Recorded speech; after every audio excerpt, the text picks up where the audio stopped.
Hi అండి, welcome back to my channel. ఈరోజు నేను గోంగూర రొయ్యలు కర్రీ చేస్తాను అన్నమాట. సూపర్ టేస్ట్గా ఉంది. 2 కట్టలు గోంగూర తీసుకుని వాటిని ఆకులన్నీ తుంచేసుకుని శుభ్రంగా కడిగేసి ప్యాన్ తీసుకుని ఆయిల్ వేసుకుని మనం కడిగి పెట్టుకున్న గోంగూరని ఆయిల్లో వేసి మగ్గి పెట్టుకోవాలన్నమాట.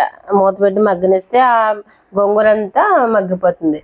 అదే ప్యాన్లో కొంచెం ఆయిల్ వేసి కొద్దిగా పసుపు వేసి నేను ప్రాన్స్ని వేయించేసుకున్నాను అనమాట. వేయించి కొద్దిగా మరి ఎక్కువ వేగనివ్వకూడదు, లేదంటే ఎక్కువ వేగనిస్తే రబ్బర్లా సాగుతుంది అనమాట. అందుకే కొద్దిగా వేగనిచ్చి తీసేస్తాను అనమాట.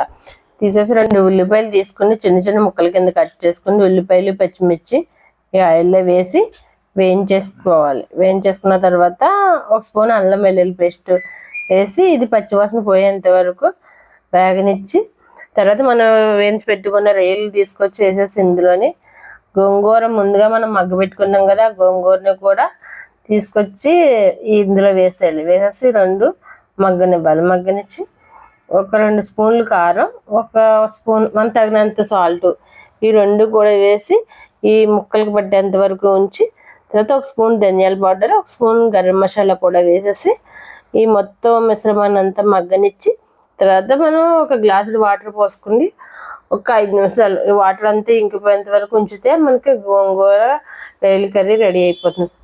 కూర అయితే సూపర్ టేస్టీగా వచ్చింది. మీరు కూడా ఒకసారి ట్రై చేయండి. Thank you for watching. Like చేయండి, షేర్ చేయండి, సబ్స్క్రైబ్ చేయండి.